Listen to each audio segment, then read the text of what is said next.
इस्लाम के नज़रिए से ऐसा लिबास हो जो कि पूरा ढका हुआ होना चाहिए, जिससे कि आपके शरीर की या कोई नुमाइश ना हो सके।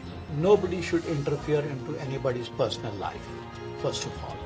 And then secondly, there is no force in our Islam, for sure. किसी भी मुसलमान को ये बात याद रखनी चाहिए कि औरतों के ऊपर जो है वो बॉडी का कवरेज बहुत ज़रूरी है।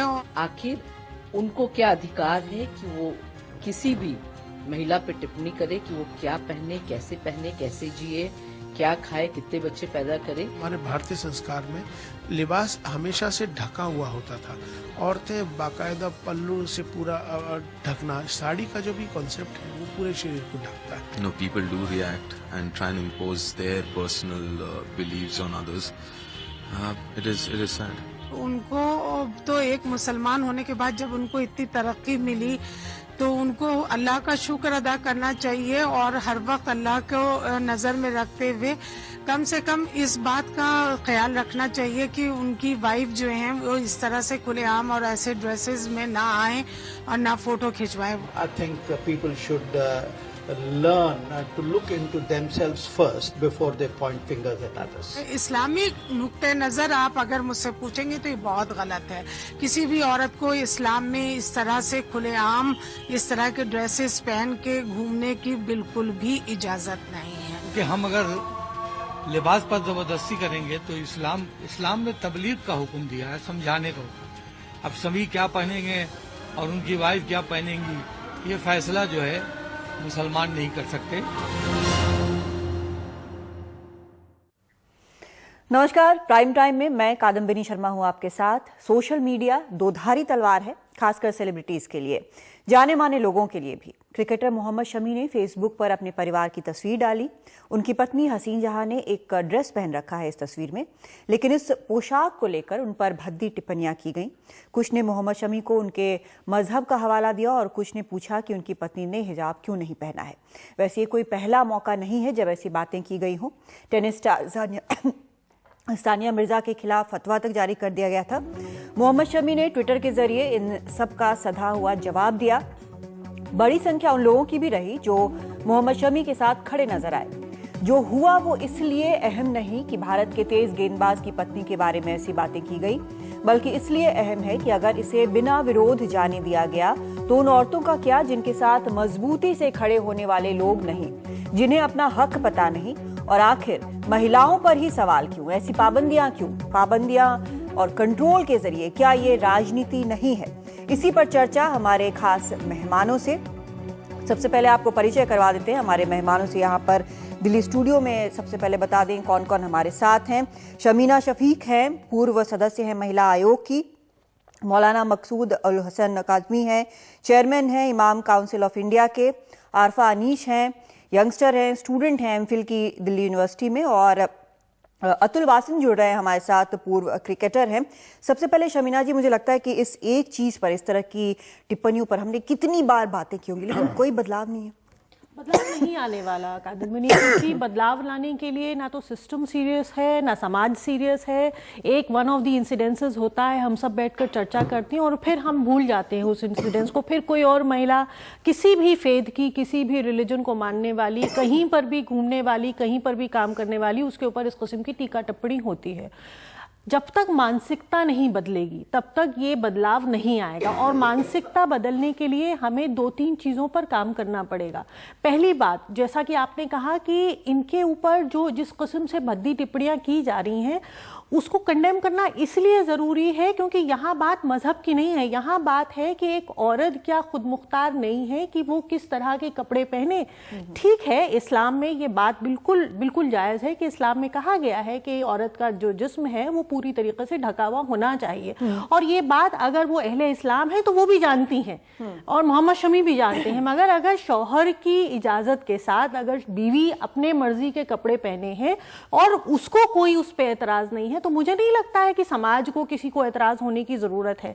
इन एतराजों के ऊपर किस तरह से हम वर्कआउट करें कि ये दोबारा ना हो, उसके लिए अगर आज बैठकर हम चर्चा करेंगे और चाहेंगे कि कल ये बदल जाए तो नहीं बदलने वाला।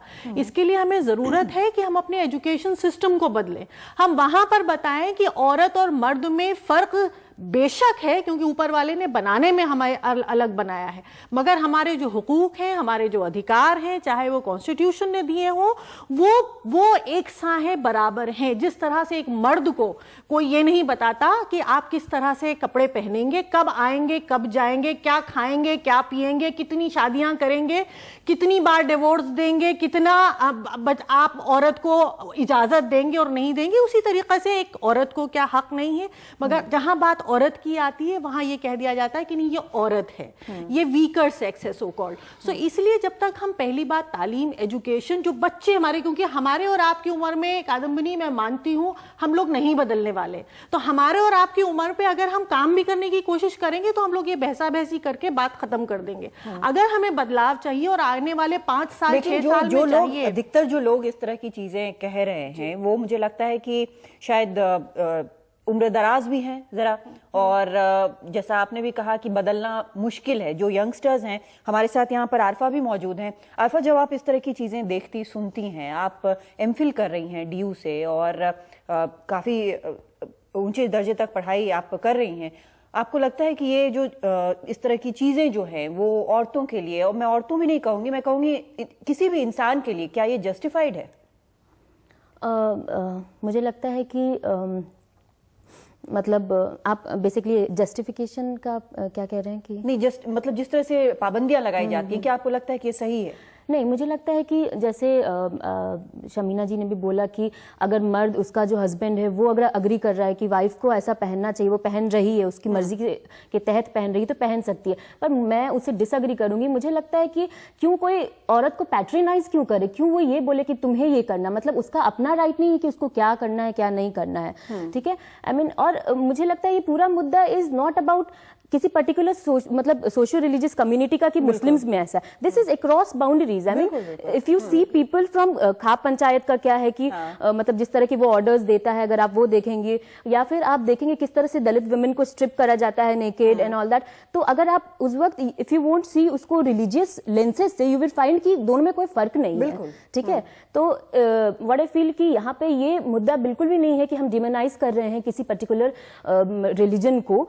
It's basically not about that. यहाँ पे इट्स अबाउट कि औरतों को कितना, मतलब उनको एक इंसान की तरह नहीं देखा जा रहा है। जो मैं कमेंट्स जो पढ़ रही थी, वो कमेंट्स जो है एक तरह से उसमें ये भी कहा जा रहा है कि आपको पता नहीं है कि किस तरह से अपनी बीवी को रखना चाहिए, यानी कि एक तरह से सामान की तरह कि मैं अपनी अलमारी कैसे रखूं, मैं अपना सोफा कैसे रखूं। औरत का इतना कमोडिफिकेशन हो चुका है अलग अलग तरह से, चाहे वो फिल्म्स के जरिए कहिए, चाहे एडवर्टीजमेंट के, खास तौर से एड वर्ल्ड में जिस तरह से कमोडिफिकेशन औरत का होता है, तो हकीकत में आज औरत को सिर्फ एक चीज समझा जाता है। लेकिन यहाँ पे एक और फैक्टर है। अतुल वासन हमारे साथ लगातार जुड़े हुए हैं।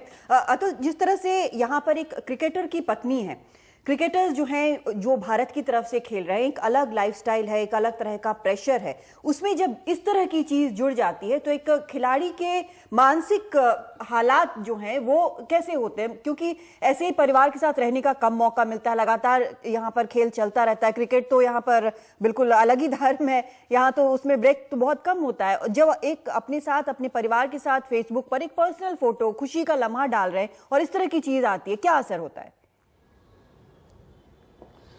देखिए, जब आप एक सेलिब्रिटी बन जाते हैं, यूर ओपन टू क्रिटिसिज्म, आपको जज करते हैं लोग, पर ये मुद्दा वो नहीं है कि क्या वो चाहती थी या उनके शोहर ने उन्हें कहा है कि ऐसा करो, या वो कह रहे थे नहीं पहनो और वो पहन रही हैं। मुझे लगता है ये बातचीत का कोई वजूद नहीं है। पर मैं सबसे बड़ी बात है कि मुझे बड़ा गुस्सा आया जब मैं पढ़े कमेंट्स, फिर मैंने सोचा सोशल मीडिया जो है ये कीमोथेरेपी की तरह है, क्यों अच्छे खराब ट्यूमर को मारता है पर अच्छे सेल्स को भी मारता है और आपको झेलना पड़ता है। और मुझे लगता है ये हमारी स्नेहशीलता का एक इम्तिहान है, क्योंकि ये मुद्दा वो नहीं है। मुद्दा ये है कि भारत एक ऐसा देश है जहां पे मैं मानता हूं कि कमाल का देश है, क्योंकि जहां पे जिसका जो दिल करता है वो कर सकता है।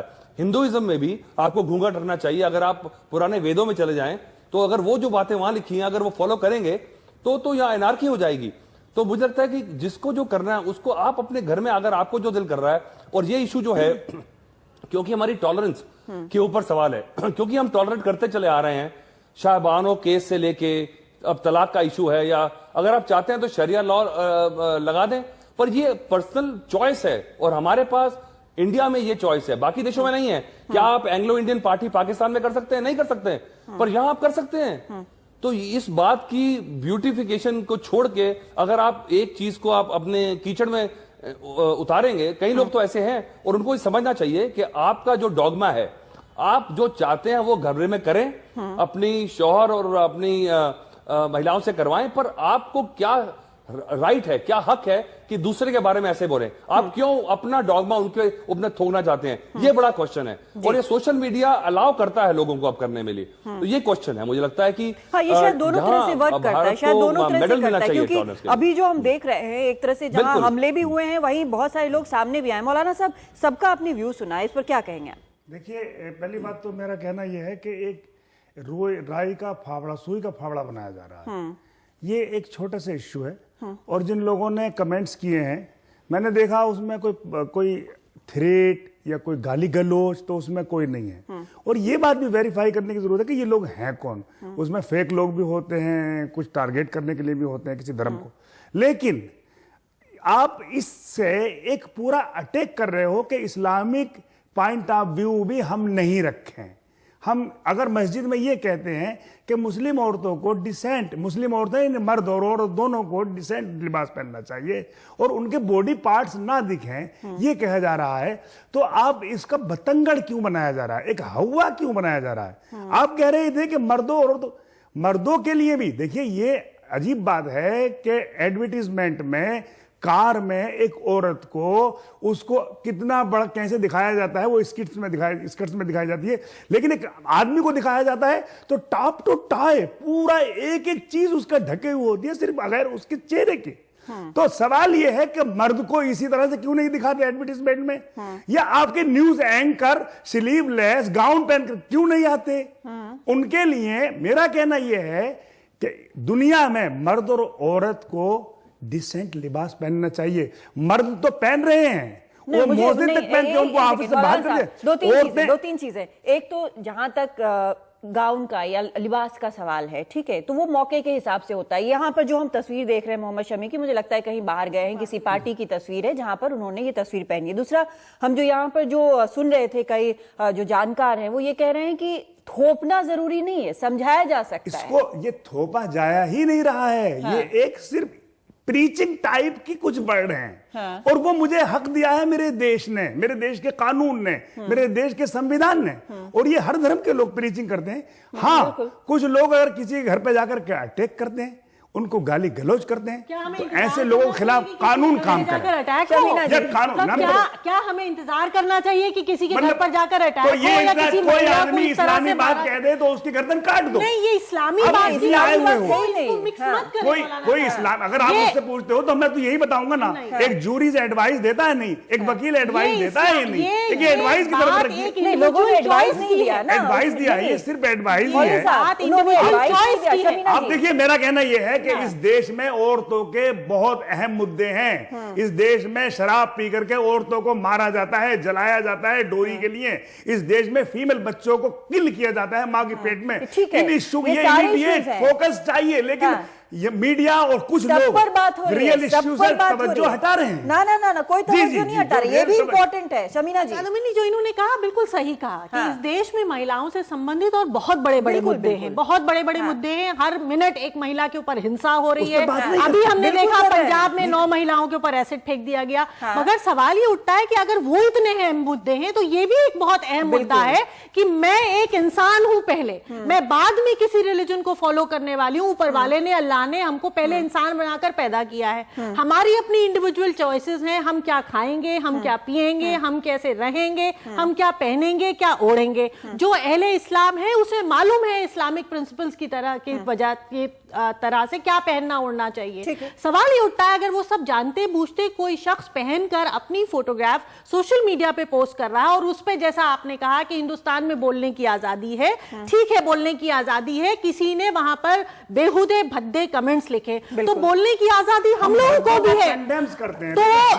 तो ये कहिए, ये आप नहीं कह रहे, कोई भद्दे अल्फाज करता है, लेकिन मैंने नहीं पाए, इसमें आपने भी नहीं दिखाया किसी ने भद्दे ये गाली गलौज कर की है। फैमिली चैनल पे हम दिखाते हैं, जरूरी है बताना खास तौर से उन लोगों को जिन्होंने कमेंट्स किए हैं या जो उन कमेंट्स को अप्रिशिएट कर रहे हैं कि हम पहले औरतें हैं और इंसान हैं, हमें हक है कि हम अपने हिसाब से पहने, ओढ़े, खाएं, पिएं, काम करें, ना करें, शादी करें, ना करें, बच्चे पैदा करें, ना करें। बराए मेहरबानी हमको अकेला छोड़ दें, हमारे ऊपर छोड़ दें कि हम अपनी जिंदगी कैसे जिए। और इस बात को लेकर यही नया जनरेशन है, ठीक है, आप नया जनरेशन है, आप पढ़ा लिखा जनरेशन है। जब इस तरह की बात होती है और धर्म का हवाला देकर इस तरह की चीजों को थोपने की कोशिश की जाती है, हालांकि हम मौलाना सब कह रहे हैं कि थोपने की कोशिश नहीं है, हम सलाह दे रहे हैं, ठीक है, और सब हर धर्म में इस तरह की सलाह होती है, हम सब ने देखा है, और एनोनिमस तरीके से गाली गलौज भी होता है, ये हमें भी पता है, हम सबको पता है। जो भी औरत सोशल मीडिया पे है उसको इस तरह से कई बार किया जाता है टारगेट। लेकिन क्या आपको लगता नहीं कि जब इस तरह की बात होती है तो कहीं ना कहीं किसी लेवल पर धर्म को हल्का किया जाता है? एक जो सीधा एक खुदा से कनेक्शन है, भगवान से कनेक्शन है, उसमें बीच में बाकी चीजें रोड़े अटकाए जाते हैं, जो स्पिरिचुअल कनेक्शन एक होता है।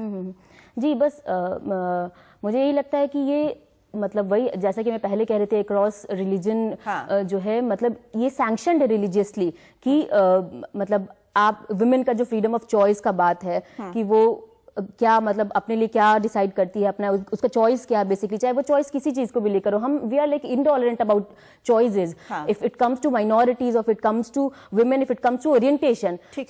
तो यही है कि हाँ, मेरा क्या तरीका है अपने मतलब गॉड को किस तरह से मैं मतलब मेरा उसके साथ कनेक्शन है। You can not tell me कि हाँ तुम मतलब, मैं एक मुस्लिम लड़की हूँ, मुझे पता है कि मुझे कैसे फॉलो करना है, ये सब जानने के बाद कि मैं मुस्लिम लड़की हूँ, मैं पिक्चर्स पोस्ट कर रही हूँ, तो मुझे पता है कि, लेकिन वो मेरा चॉइस है कि मुझे पोस्ट करना है, ठीक है। तो इट्स लाइक कि, और आपके जो साथी हैं, आपके और भी सहयोगी होंगे, सहपाठी होंगे, साथ में पढ़ते हैं, लड़के होंगे, लड़कियां होंगे, मुस्लिम जो लड़के लड़कियां हैं, उनकी राय क्या है? जो यंग, खासकर जो मुस्लिम लड़के हैं, उनकी राय इस बारे में क्या है? सोशल मीडिया क्या वो इस्तेमाल नहीं करते? हाँ बिल्कुल करते हैं, लेकिन यही है कि again when it comes to women, तो इट्स लाइक कि सवाल आ जाता है डिसेंट और इनडिसेंट का, कि you know you are reduce to the binaries again, कि ये गुड वुमेन है बिकॉज आपने ऐसे कपड़े पहन रखे, डिसेंट कपड़े। एक मद्रास हाईकोर्ट का मतलब स्टेटमेंट था, इट वाज लाइक कि लड़कों को भी फॉर्मली ड्रेस्ड होना है, सो देयर इट वाज कि सोबर ड्रेस्ड होना मेन को, but when it comes to women आपको ऐसे रिवीलिंग कपड़े नहीं पहने। यहाँ पे ये बात हो जाती है कि अगेन मेन में सोबर कपड़े पहनने हैं, एंड वुमेन में जब बात आती है तो डिसेंट इनडिसेंट की बात आ जाती है, that you don't have to reveal.